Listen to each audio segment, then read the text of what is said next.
À Maurice, le traité de rétrocession de l'archipel des Chagos a été officiellement déposé au Parlement britannique le 27 mai 2025 pour adoption, marquant une étape clé dans ce dossier. Cet accord, signé virtuellement entre Maurice et la Grande-Bretagne après le rejet d'un recours judiciaire, est maintenant examiné par les parlementaires britanniques pour une période de 21 jours ouvrables. Ce traité jugé historique comporte 19 articles. Il prévoit des compensations financières importantes pour Maurice avec plus de 10 milliards de roupies par an pendant 28 ans et la création d'un fonds de 40 millions de livres sterling pour les Chagossiens, leur permettant de retourner vivre sur l'archipel. Le document reconnaît la souveraineté de Maurice sur l'archipel des Chagos, y compris Diego Garcia.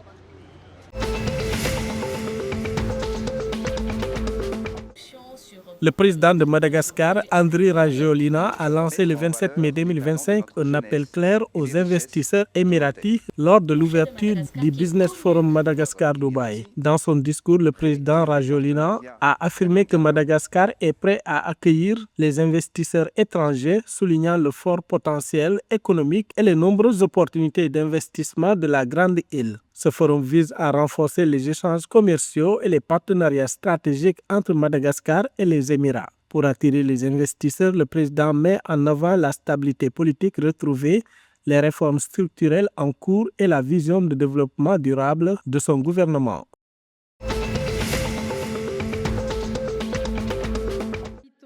À l'occasion de l'Assemblée annuelle de la Banque africaine de développement BAD, le président Azali Assoumani a eu un échange chaleureux avec le président de l'institution, Dr Akinwumi Adesina, le 27 mai 2025. À cette occasion, le président Azali a exprimé sa reconnaissance pour l'accompagnement soutenu de la BAD sous la présidence de Dr Adesina, soulignant l'impact positif de cet appui sur les projets de transformation des Comores, en particulier dans le cadre de la vision du plan Comores émergent 2030. Dr Adesina a quant à lui réaffirmé son attachement aux Comores et a salué les efforts de modernisation entrepris par le pays.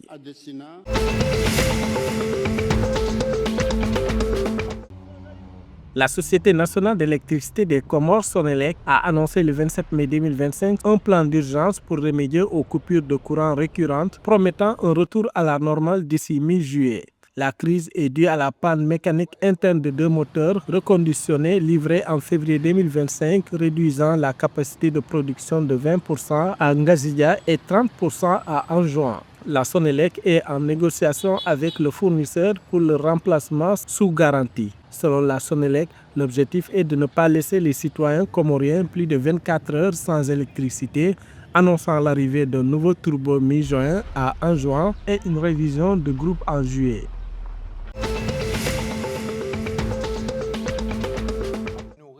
Aux Seychelles, le président Ramkalawan a présidé le 25 mai 2025 une cérémonie nationale pour rendre hommage à l'équipe des Seychelles et aux bénévoles qui ont œuvré lors du mondial de beach soccer 2025 organisé aux Seychelles. Le chef de l'État a salué la résilience et le dynamisme des Paradise Boys sur le terrain. Il a également reconnu le rôle crucial du personnel technique, des équipes de soutien et des familles dans le parcours des athlètes. Le président a réaffirmé son engagement pour le développement du sport et l'autonomisation des jeunes, soulignant l'impact transformateur du sport pour la jeunesse du pays.